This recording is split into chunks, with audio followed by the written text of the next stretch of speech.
Mesdames et messieurs, bonsoir, bienvenue dans votre journal.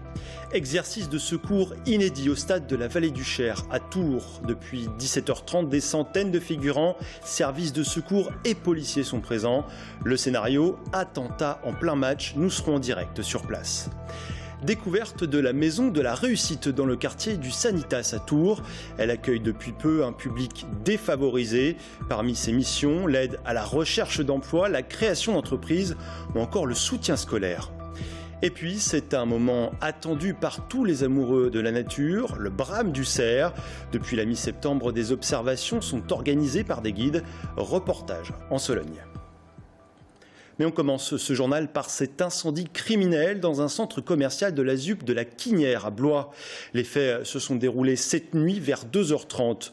Une voiture a été placée à côté d'un magasin avant d'être incendiée. Résultat, 2 commerces détruits. Depuis ce matin, c'est l'émotion et l'interrogation. Défilé des élus locaux sur place.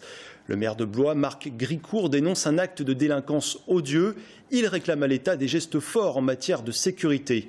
De son côté, le Front National attend de la justice des sanctions exemplaires.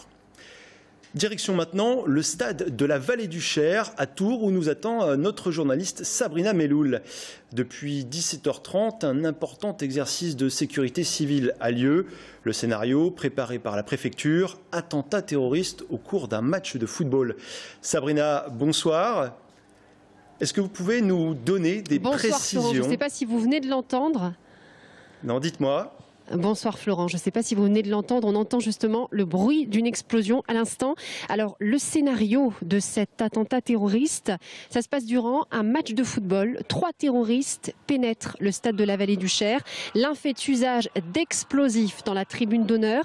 Les 2 autres déclenchent une fusillade au sein même des gradins, au sein même du public et prennent d'assaut le PC sécurité.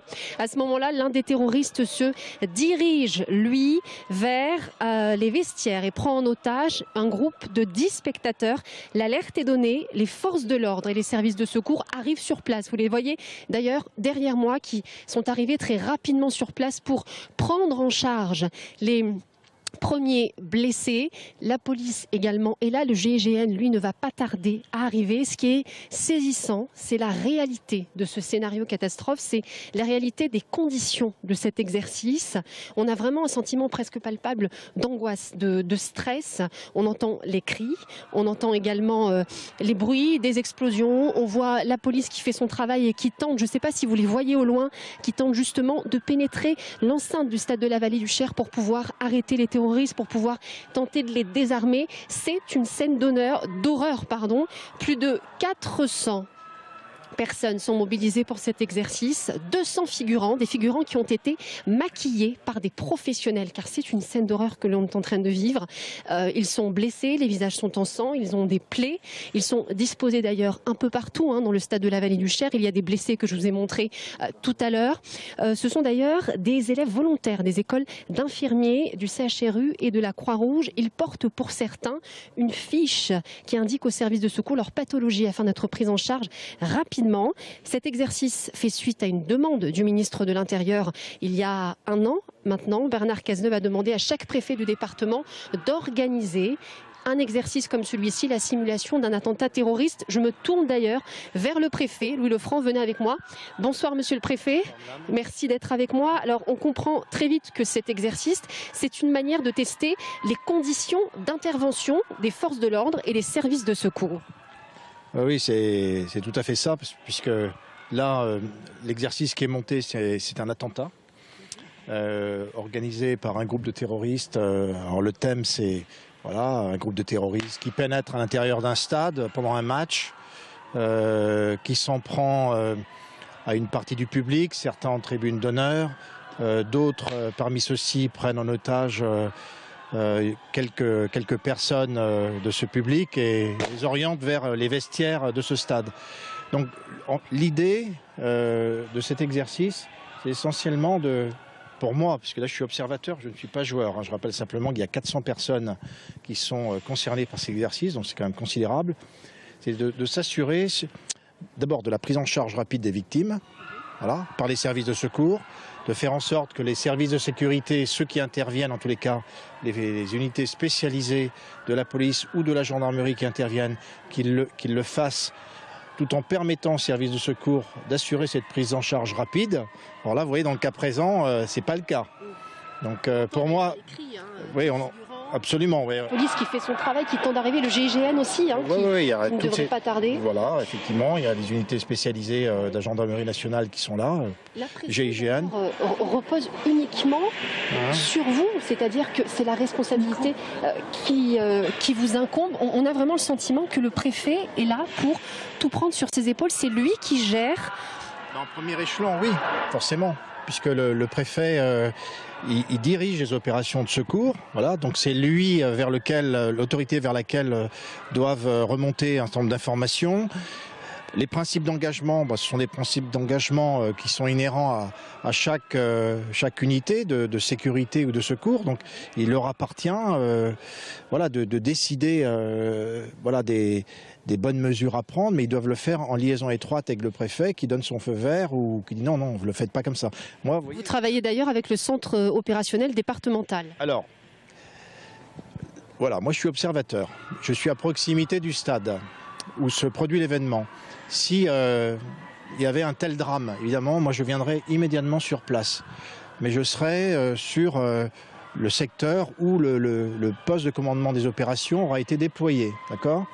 Et simultanément, à la préfecture serait mis sur pied le centre opérationnel de défense, c'est-à-dire la cellule de crise de la préfecture, pour gérer l'ensemble de l'opération, les renforcements nécessaires, faire le point, faire le premier bilan des victimes, voir si la coordination entre les services de sécurité et de secours s'opère correctement. Là, je suis observateur et vous voyez, cette affaire a été déclenchée il y a 3/4 d'heure et les sapeurs-pompiers ne sont toujours pas intervenus. Ça veut dire que les victimes, des gens qui sont blessés, ne peuvent toujours pas être secourus par les sapeurs-pompiers. J'observe, je n'en tire aucune conclusion. Mais vous voyez, alors pourquoi est-ce qu'on arrive aussi à ce type de constat? Tout simplement parce que les services de police et de gendarmerie veulent protéger les sapeurs-pompiers dans leur intervention. Donc c'est le risque d'un surattentat.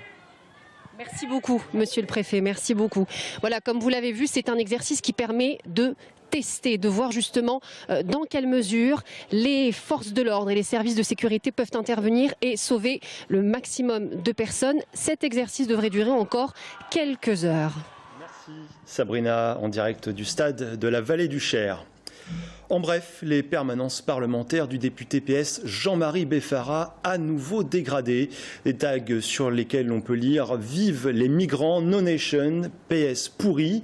Les deux permanences de Loches et Montbazon ont été visées. Ces dégradations pourraient être attribuées au collectif No Border qui se bat pour l'abolition des frontières. Dans un communiqué, Jean-Marie Beffara dénonce des agissements contre la République et la démocratie. Focus maintenant sur la Maison de la Réussite qui vient d'ouvrir ses portes dans le quartier du Sanitas à Tours. Mise en place par la municipalité, elle vient en aide aux habitants des 7 quartiers prioritaires de la ville, soit 20 000 personnes. Un lieu unique où l'on peut rencontrer associations et travailleurs sociaux. Leur domaine, l'emploi, le soutien scolaire ou encore la création d'entreprises. Immersion avec Amanda Brouwer-Rivera. Le ballon. Avec apostrophe. Pourquoi pas l'apostrophe? Ce matin, cours de français pour l'insertion professionnelle à la Maison de la Réussite au Sanitas. À raison de 12 heures par semaine, ces nouveaux habitants veulent vite améliorer leur niveau. C'est pour faire des stages ou avec des employeurs et tout. C'est juste pour l'accès à l'emploi, même pour les formalités à l'administration ici. Le cours est organisé par l'association AFCM qui existe depuis 2002. C'est son premier cours dans ces nouveaux locaux. L'ouverture de la Maison de la Réussite est pour eux une bonne chose. Pour s'ouvrir à l'extérieur, travailler avec tous ceux qui œuvrent pour l'insertion, soit sociale ou professionnelle, qui travaillent sur le quartier de Sanitas. Le but de la Maison de la Réussite est d'apporter une aide quotidienne aux habitants des quartiers prioritaires de Tours.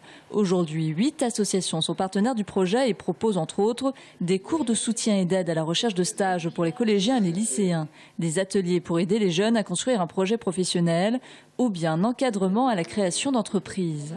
En plus des activités associatives, la Maison de la Réussite propose aussi en interne une nouvelle forme d'aide aux habitants. Une certaine forme de coaching personnalisé, l'écoute sans enjeu, ça fait partie de ce qu'on peut proposer. Et ensuite, il n'y a pas forcément de dispositif plus nouveau, il y a surtout une envie qui est nouvelle, des moyens qui sont là pour venir en aide aux habitants, et il n'y a pas de moyens en trop sur ces quartiers. Ouverte depuis le 1er septembre, cette structure municipale est encore en rodage et ses services ne sont pas toujours bien connus des habitants. UFC Que Choisir effectue une permanence le mardi après-midi depuis 1 mois, mais personne n'a encore franchi la porte. Pas de quoi démoraliser la bénévole. Donner aux habitants de ces quartiers cette possibilité, c'est très important parce que bien souvent ils ne connaissent pas leurs droits. Donc l'idée c'est de pouvoir leur donner, dans le cadre de cette permanence, des informations qui sont dites des informations de niveau 1. Toutes ces activités sont gratuites et réservées aux 20 000 habitants des quartiers prioritaires. D'autres initiatives sont à l'étude pour étoffer les services de la Maison de la Réussite. Les élus de Tours Plus réclament une étude indépendante sur le coût du projet de navette Tours-Saint-Pierre-des-Corps. Un souhait exprimé hier soir en conseil communautaire. La SNCF estime de son côté que la ligne coûterait 100 millions d'euros. Cette navette entre Saint-Pierre-des-Corps et Tours permettrait de relier les deux villes en se calant sur le rythme du tramway, c'est-à-dire toutes les 6 à 10 minutes en semaine. OE du bateau est morte, vive la coopérative OE. Étape décisive hier soir à la fac des Tanneurs pour relancer la salle de spectacle Le Bateau Ivre à Tours. L'association qui porte le projet est devenue une société coopérative d'intérêt collectif, une SCIC. 263 000 € récoltés auprès de plus de 15 000 sociétaires. Objectif, racheter le bateau ivre à la ville de Tours. Les précisions d'un sociétaire, justement, suivi de Claude Bourdin. Il est membre du conseil d'administration de cette nouvelle SCIC. Vraiment, je pense que là, c'est bien parti quand même. Ce serait vraiment sympa que ça redevienne une vraie salle de concert avec plein de spectacles comme on aimait avant. On sera propriétaire fin décembre, début janvier. Et après, on a toute l'année 2017 pour faire les travaux. Donc très rapidement, on va déposer un permis de construire pour faire les modifications nécessaires de mise aux normes de la salle pour pouvoir réouvrir cette salle, si possible, fin 2017. Pour l'entendre, discrétion et silence. Il s'agit du brame du cerf. Depuis la mi-septembre, les amoureux de la nature parcourent patiemment les forêts pour assister à ce moment unique qui correspond à la période d'accouplement du cerf. Plusieurs sorties sont organisées par des guides dans la région. Reportage en Sologne de Xavier Gasselin. Il y a des soirs en Sologne, pas comme les autres. Des soirs que Cyril, instituteur à la ville et photographe à la campagne, attend chaque année avec impatience. Alors que l'automne montre le bout de ses feuilles, dès le 15 septembre, Cyril a rendez-vous avec les cerfs pour réussir le cliché de ses rêves. Le brame, c'est devenu, depuis que j'habite en Sologne, ça fait presque 20 ans, c'est devenu un rendez-vous vraiment incontournable. Très fort en émotion. Ça reste, on va dire, quelque chose qui, moi, me fait vibrer à chaque fois. Donc, ce que j'en cherche dans la photo, que ce soit une fois qu'elle est sur papier ou dans le fait de la prendre à l'affût, c'est beaucoup d'émotions, en fin de compte. C'est ça que je recherche principalement. Les conditions que j'ai la chance d'avoir sont des conditions de propriété privée, où il y a un photographe qui est autorisé, un ou deux, et on se partage vraiment le territoire si on est plusieurs. Et je suis sûr de jamais, être dérangé par quelqu'un d'autre qui n'a pas l'expérience. Pourtant, ce soir, des intrus indélicats et complètement inconscients vont mettre à mal tous les espoirs de Cyril. Le brame, ça représente pour moi une période qui est longue. C'est 1 mois. Il faut conjuguer sorties quotidiennes tous les soirs. Et puis, d'un seul coup, les cerfs brament plus, quoi. Donc il y a comme une espèce de côté mort où tu dis, bah ça y est, l'appareil photo, moi je le range et puis on verra ça l'an prochain. Alors qu'il ne faut pas, au contraire. Ça redevient comme c'était 1 mois avant. Mais il y a toujours un côté un peu, je ne veux pas dire dépressif, mais quelque chose qui vous met un coup de blues, quoi, quand ça s'arrête vraiment. Voilà pour ce reportage. Un mot de sport. À présent, l'actuel coach de l'UTBM, l'équipe de basket de Tours, va être débarqué. Information confirmée aujourd'hui par une source interne au club. La deuxième défaite en 5 matchs de championnat de National 2 a donc été fatale à Sébastien Duval. En attendant de trouver un nouveau coach, c'est son adjoint Nicolas Cerdos qui devrait diriger les entraînements. Sébastien Duval avait repris l'UTBM il y a 3 ans. Cette année, il avait pour mission de la faire monter en National 1. C'est le sujet qui monte en ce moment dans la société et chez les politiques, le revenu universel ou revenu d'existence. Imaginez une allocation qui vous serait versée chaque mois sans contrepartie et indépendamment de vos ressources. Le sujet a un tel succès qu'il dépasse les clivages droite-gauche. Comment ce revenu universel peut être appliqué? Pourra-t-on un jour vivre sans travailler? Nous poserons la question à notre invité Guillaume Matelier. Il est chercheur en sciences politiques et membre du Parti socialiste.